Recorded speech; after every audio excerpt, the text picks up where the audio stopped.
السلام عليكم ورحمة الله وبركاته. بسم الله الرحمن الرحيم. الحمد لله والصلاة والسلام على رسول الله وعلى آله وأصحابه أجمعين. My brothers and sisters, people say, I love you, and they don't mean it. That is happening more and more often. Sometimes we claim to love Allah, but do we mean it? Yes, we are the creatures of Allah. We have to love our Maker. So Allah says, well, I'm going to show you how to prove your love to me and how to earn my love. So if I say, I love you, O Allah, I love my Maker, how should I show that? I mean, I wouldn't ever like someone to tell me I love you and then do everything against what I want or what would make me happy. Imagine someone tells you, I really love you, but they're hurting you all the time. They're going against what would make you happy. They're doing things that would make you sad, upset, or angry. Is that love? Subhanallah. That's just a statement. I love you. You need to be true even if you haven't uttered that statement. So Allah says, you claim to love Allah. Well, we want to show you, follow our messenger. We sent you a messenger. We told you to follow the messenger. Follow him, and in return, I will love you too. Subhanallah. قُلْ إِن كُنتُمْ تُحِبُّونَ اللَّهَ فَاتَّبِعُونِي يُحْبِبْكُمُ اللَّهُ وَيَغْفِرْ لَكُمْ ذُنُوبَكُمْ وَاللَّهُ غَفُورٌ رَحِيمٌ. Verse number 31 of Surah Al Imran. Allah says, tell them, O Messenger, if you love Allah subhanahu wa ta'ala, then follow me and Allah will love you. And on top of that, He will forgive your sins. For indeed, He is most forgiving, most merciful. Allah says, if you really love Allah, follow the messenger. And if you're really trying your best to follow the messenger, Allah will love you and He's going to forgive your sins, knowing that you may not be able to be perfect because you're just a human being. But the fact that you are trying and you continue trying, and whenever you faltered, you keep coming back on the path and you keep trying again and again, Allah says, we're going to forgive you because Allah is the most forgiving, the most merciful. So look at the hope that Allah has given us. And look at the way He heals our hearts by telling us, I'll forgive you. I'm the most forgiving, most merciful. Don't worry. You're not perfect. You're a human. You will falter. But do you acknowledge that you have to follow the messenger? The answer is yes, I have to and I must. And I'm trying my best. There's no point in saying, I'm a Muslim, I follow Allah, I love Allah, and I'm trying my best, but then you're not really trying your best. If you're saying you're trying your best, make sure you push yourself to do the right thing. In that way, you will achieve true contentment. Like I've said before, you cannot achieve that healing and true hope in the mercy of Allah unless it comes from Allah Himself, your relationship with Allah. May Allah grant it to us. I want to give you an example of Zakaria alayhi salam. He was one of the prophets of Allah subhanahu wa ta'ala. He didn't have male offspring. Verse number 38 makes mention of a dua, a supplication that he made at old age, saying, Rabbi habli min ladunka dhurriyatan tayyibah. Oh Allah, grant me, bless me with pious offspring, someone who can carry my lineage, someone who can do good. So Allah says, we replied him, we granted him, we told him to remain silent for a time. Subhanallah.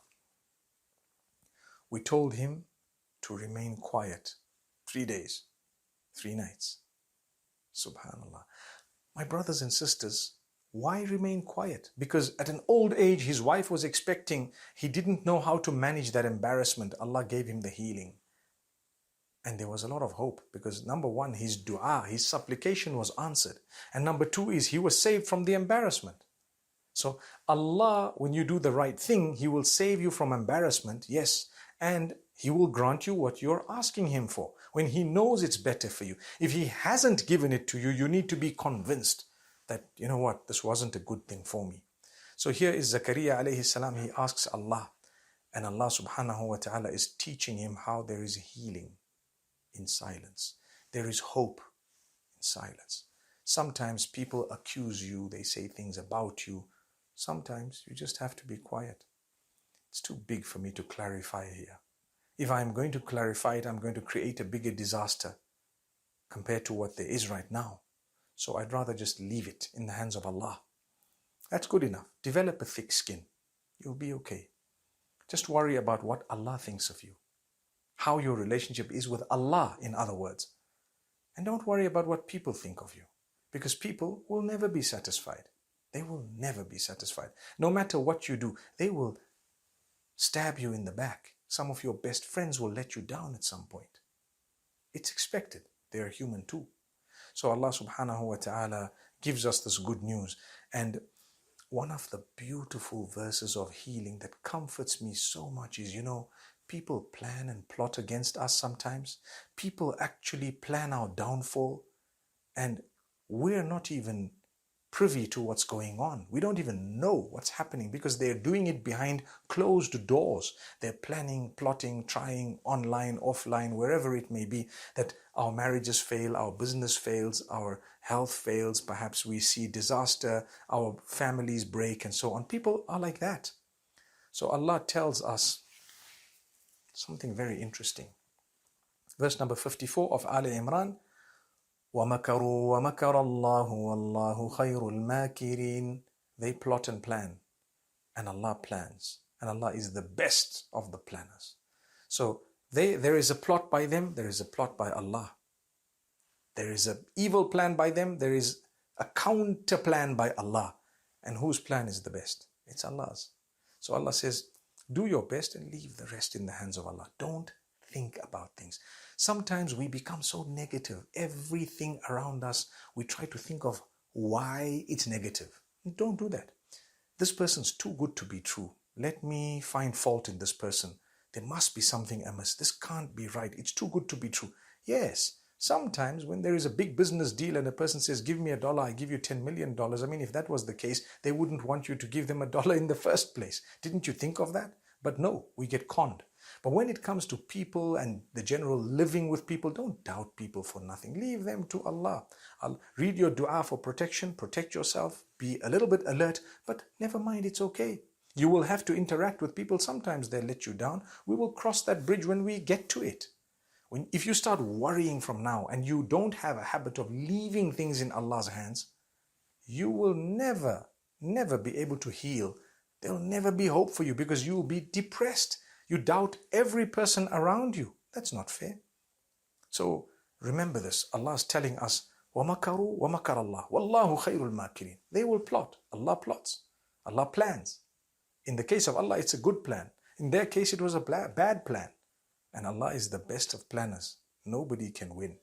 Now, one might say that, okay, that verse was revealed regarding warfare. Yes, it was revealed regarding warfare and it was revealed regarding some other things. But the lesson remains that Allah will continue to protect us from what He has said that He plans as well. So call out to Allah to protect you. The verses of protection, like I said, absolutely important. And Allah subhanahu wa ta'ala will grant us ease. Now, one thing that heals us is communication. When we talk to people, we will be able to heal our hearts and ourselves, especially those who are against us at times, those who've plotted our downfall, maybe people we're doubting or something of that nature. If you can talk to iron out your differences, or at least to find the grounds upon which you are, it would heal a lot within you.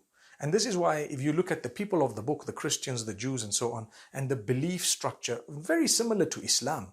But Allah speaks about how important it is to communicate with them, to have a dialogue, not in order to give up your faith, but in order to understand each other better and explain to each other what exactly we believe. So Allah says in verse number 64 of Surah Al Imran, قُلْ يَا أَهْلَ الْكِتَابِ تَعَالَوْا إِلَى كَلِمَةٍ سَوَاءٍ بَيْنَنَا وَبَيْنَكُمْ. Say, O Messenger sallallahu alaihi wasallam, to the people of the book, the Jews, the Christians, that come, let us talk about this common word that is between us. We worship our Maker alone and none else. The idea here is to commence that communication, to give the message across, to be able to talk, to be able to give them an opportunity to ask, to respond. And the lesson I want to draw from this is it expands also to our relationships with others, be it your spouse, your parents, anyone it is. If Allah is telling you to talk to the people of the book to solve matters, then to talk to others to solve matters is even more important. Subhanallah. Resolve the matters. Talk to them. Speak. Don't be afraid of talking. What are they going to say? Speak once, twice, 3 times, have 10 meetings, 20 meetings. Try to resolve the matter. Allah will give you healing. If you cannot resolve the matter after that, at least you know I didn't leave any stone unturned. May Allah subhanahu wa ta'ala bless us all. أقول قولي هذا وصلى الله وسلم وبارك على نبينا محمد.